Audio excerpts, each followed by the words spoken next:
há caminhos que para o homem parecem direito, mas ao cabo dá em caminhos de morte. Provérbios 14:12. Mas os perversos são como um mar agitado, que não se pode aquietar, cujas águas lançam-se lama e lodo. Para os perversos, diz o meu Deus, não há paz. Isaías 57, 20-21. E a vida sem Jesus Cristo é exatamente como está nas escrituras acima mencionada.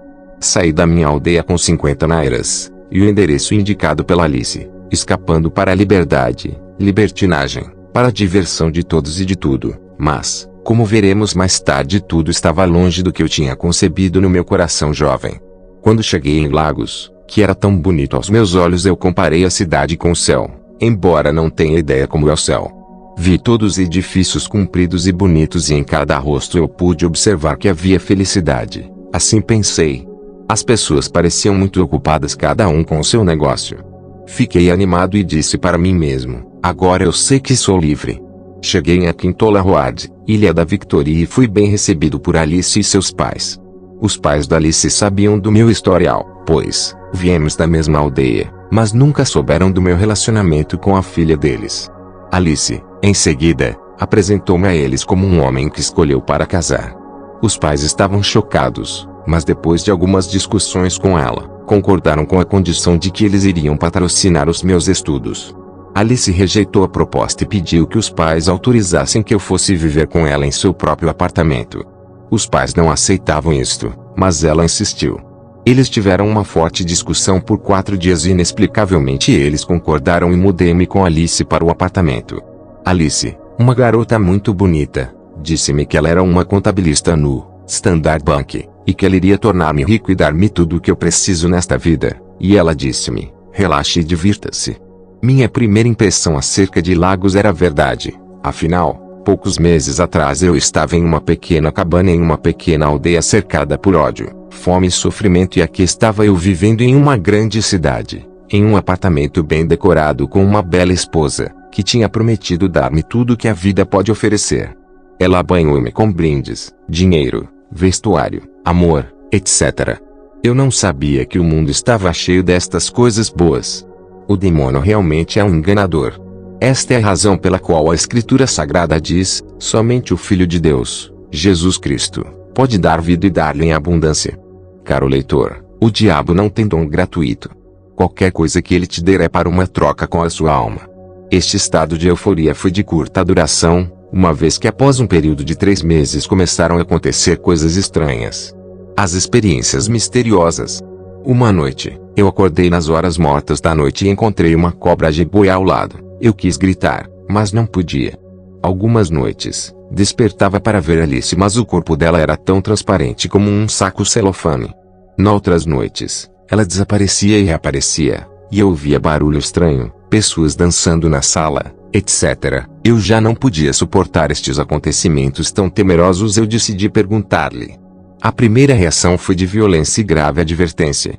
Ela disse-me, não me pergunte novamente esta questão, ou então vou dar-lhe uma lição.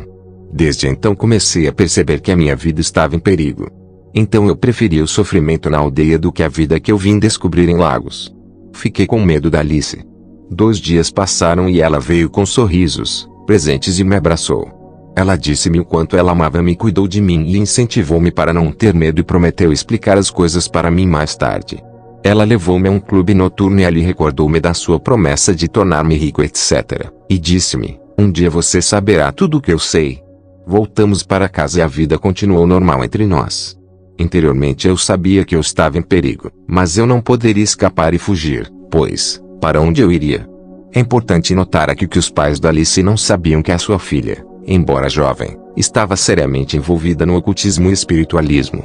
E ela advertiu-me severamente para que eu me mantivesse calado e não dissesse nada aos pais se eu quisesse viver. Caro leitor, você pode imaginar, uma menina de 20 anos fazendo todas essas coisas. O mundo via ela como uma garota muito bonita e inofensiva trabalhando num grande banco, mas ela era agente de Satanás. Há uma grande quantidade de Alices no mundo de hoje, como você terá ocasião de descobrir mais tarde neste livro. Uma terrível descoberta. Um dia, depois de ela ter ido trabalhar, eu decidi revistar o apartamento dela, aonde eu também vivia. Como jovem que ela é, o apartamento estava bem mobilado. Ela tinha 4 frigoríficos onde vi crânios humanos, diferentes partes do corpo humano tanto fresco e seco. No tecto vi esqueletos. No outro canto do quarto que eu vi, mais tarde eu soube que é um altar, uma panela cheia de água, com sangue e uma pequena árvore no centro do vaso, um vaso e um pano vermelho cobrindo o pote. Eu não podia continuar.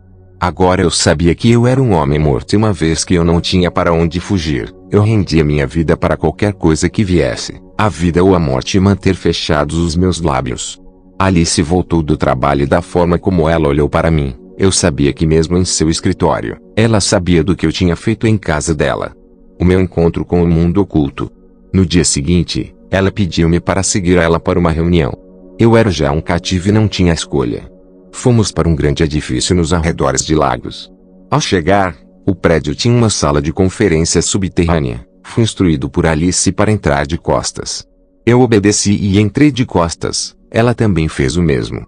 A sala era tão grande, com cerca de 500 homens e mulheres jovens sentados num círculo. Acima deles estava um homem cuja cabeça só poderia ser visto, mas o corpo estava invisível. Ele era o líder. Alguns desses jovens eram estudantes universitários com licenciatura e mestrado, professores, etc. Alice pressionou um botão na parede e um assento saiu do chão e me sentei. Ela fez o mesmo e o outro saiu para ela e ela sentou. Ela apresentou-me à congregação como um novo membro e eles aplaudiram e acolheram-me. Alice foi promovida em resultado desta missão. Tudo o que eles discutiram na reunião eu não cheguei de entender. No final da reunião, quando estávamos prestes a sair, o líder pediu-me para voltar sozinho no dia seguinte. Este foi o meu primeiro encontro com o mundo oculto.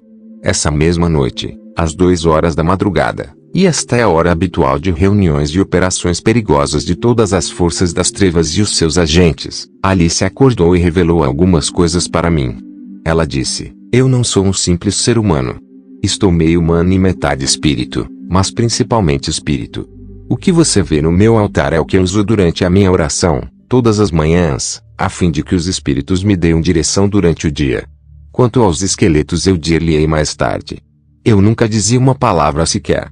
Ela trouxe alguns livros sobre mistérios do mundo para eu ler, e com a minha mente inquisitiva, decidi curiosamente lê-los. Pouco depois fiquei interessado e imediatamente ela também viu que eu estava interessado. Sem eu saber, ela enviou o meu nome a uma sociedade oculta na Índia. Conforme já tinham me instruído, no dia seguinte eu voltei para a sociedade sozinho e lá havia outras 9 pessoas e algumas testemunhas. Todos estávamos na fase de iniciação. Fomos chamados para o centro da sala e as seguintes coisas foram administradas em nós. 1. Uma mistura similar a uma massa foi friccionada sobre nossos corpos. Isso qualificava-nos como membro de pleno direito. 2. Um copo com um líquido como petróleo foi dado a nós para bebermos. Isto habilitava-nos a ser um agente. 3. Uma substância similar à pólvora foi friccionada sobre as nossas cabeças. Isto habilita-nos a estudar os mistérios do mundo espiritual. Sem eu saber, esta cerimônia de iniciação estava sendo gravada na Índia e no dia seguinte recebi uma carta. 4. Na carta fui instruído a manchar a carta com o meu próprio sangue e reenviá-la para eles através de uma forma como eles descreveram, mas esta forma não era o correio. A partir deste ponto, não havia retorno. Voltar significava morte. Sempre tive isso na mente e eu sabia que não havia mais esperança para mim. O pacto com Alice. Cedo pela manhã, ela disse-me que havia uma importante cerimônia a ser realizada na casa. Às 2 da madrugada, ela trouxe uma criança viva que gatinhava em frente de mim.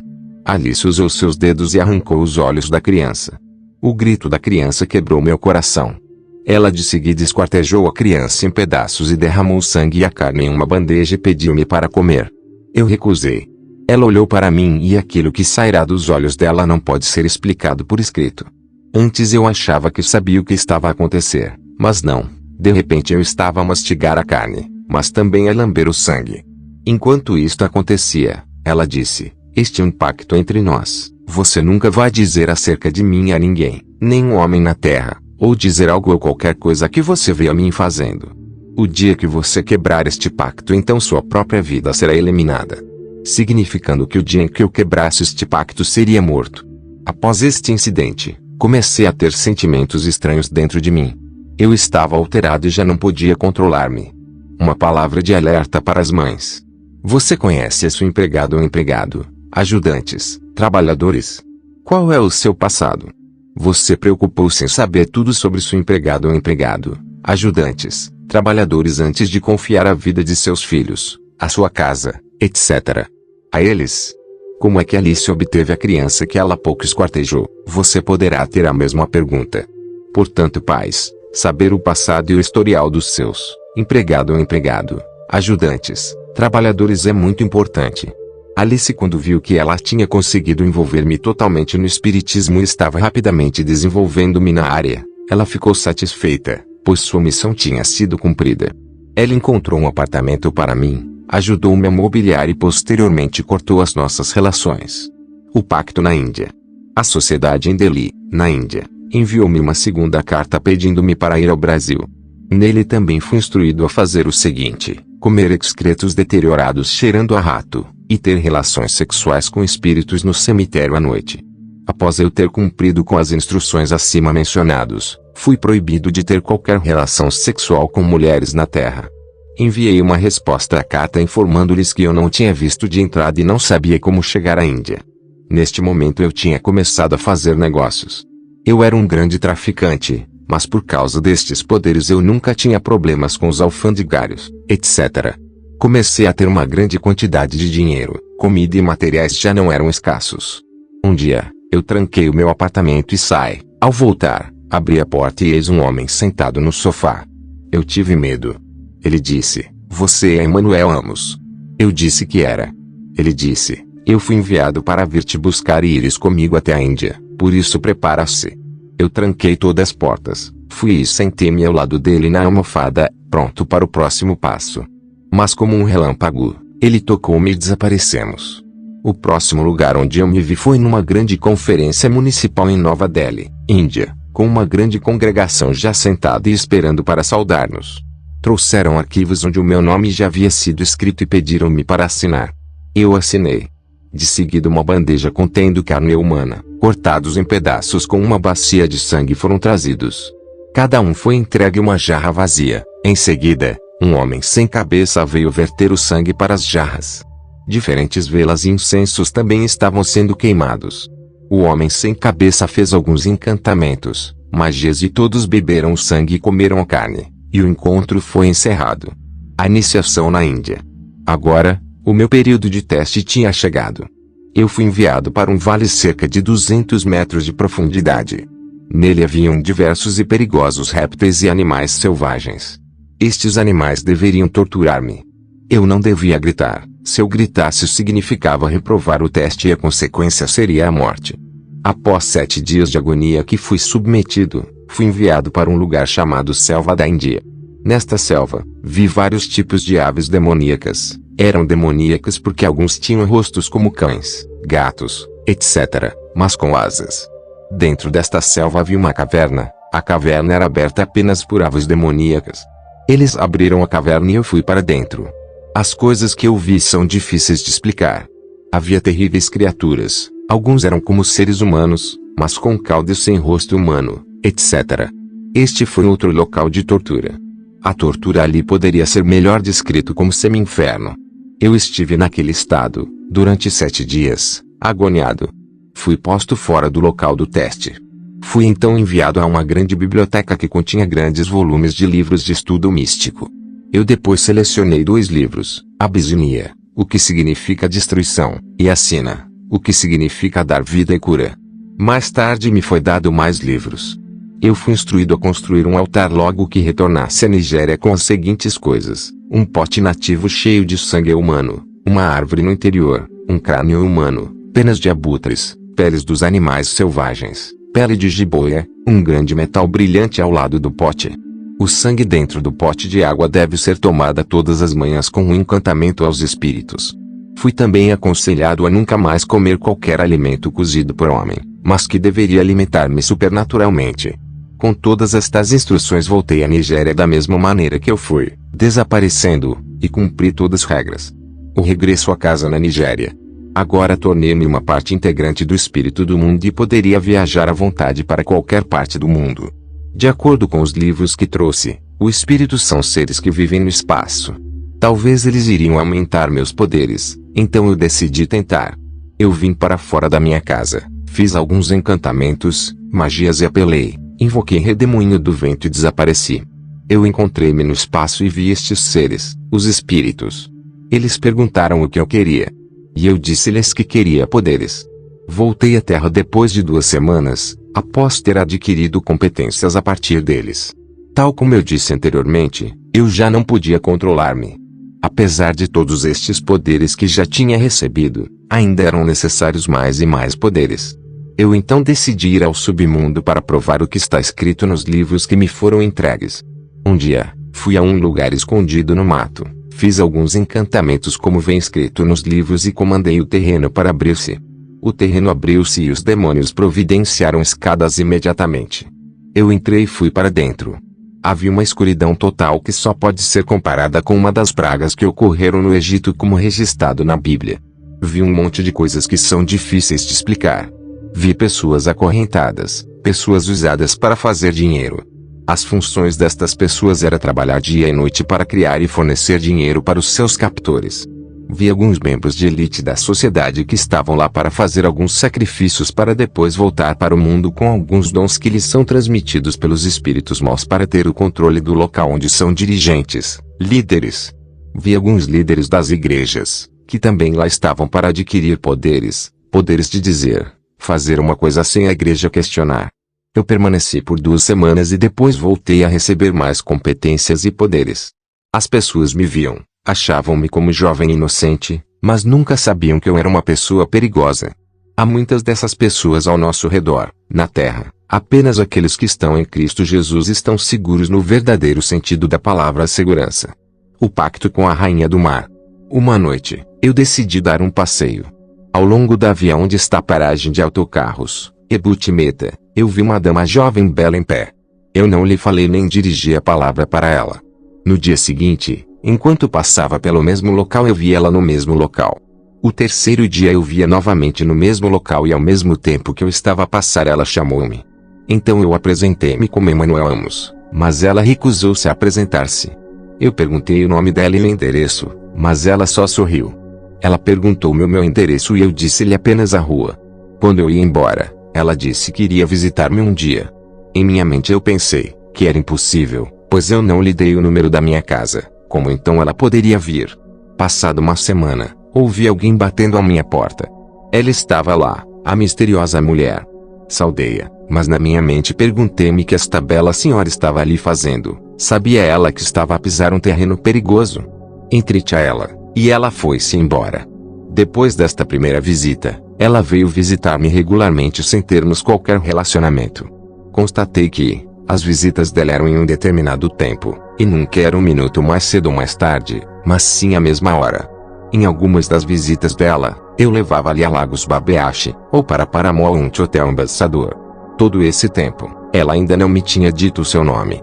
Decidi não me preocupar com isto porque eu sabia o nosso relacionamento não iria desenvolver-se mais do que isto, pois fui aconselhado a nunca mais tocar uma mulher. De repente, ela mudou o período de visitas. Ao invés de ser de dia, ela passou a visitar-me de noite.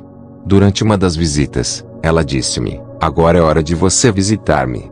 Nós ficamos juntos naquela noite até as 8 da manhã do dia seguinte e partimos.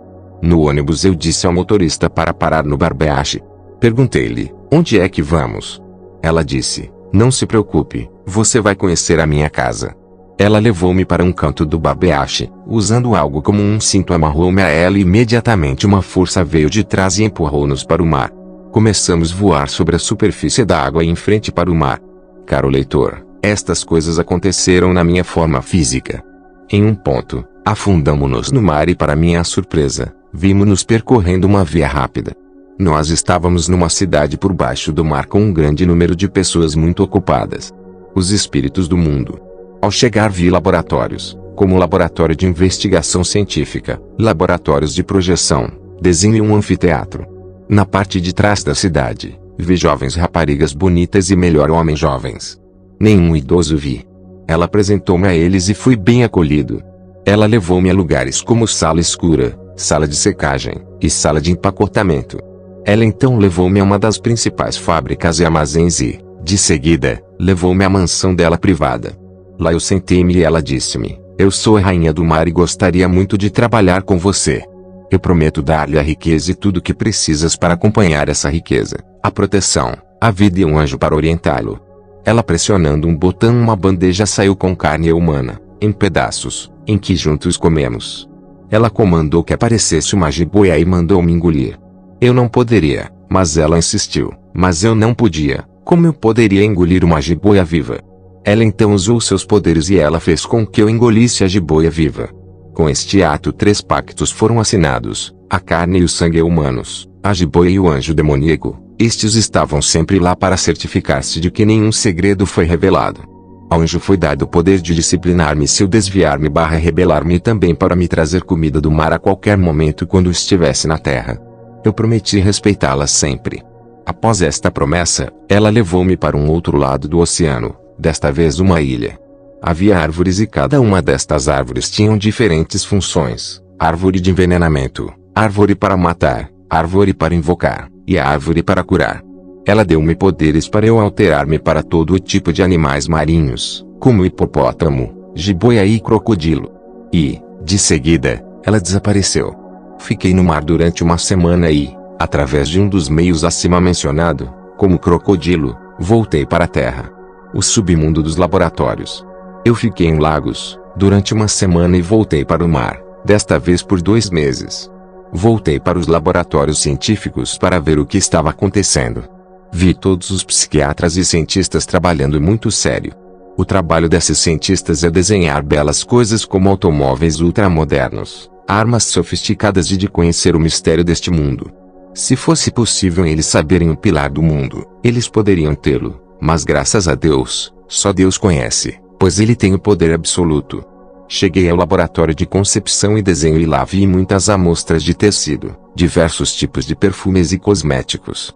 Todas estas coisas, de acordo com Lúcifer, são para distrair a atenção dos homens do poderoso Deus.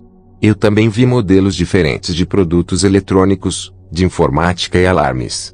Tinha também uma TV através da qual eles detectam os que são renascidos em Cristo, isto é, os convertidos. Assim também sabem ver e diferenciar aqueles que são apenas frequentadores, ditos religiosos, de igreja, e aqueles que são verdadeiros cristãos, os que temem a Deus. Cheguei aos laboratórios da Câmara Escura, e Sicagem. O quarto escuro é onde se mata qualquer membro insubmisso, desobediente. O indivíduo que deve ser morto, primeiro é drenado o sangue da pessoa e, em seguida, a pessoa é triturada numa sala de máquina e depois, o pó é de seguida ensacado e empacotado e conservado para os feiticeiros/curandeiros usarem nos seus tratamentos/magias.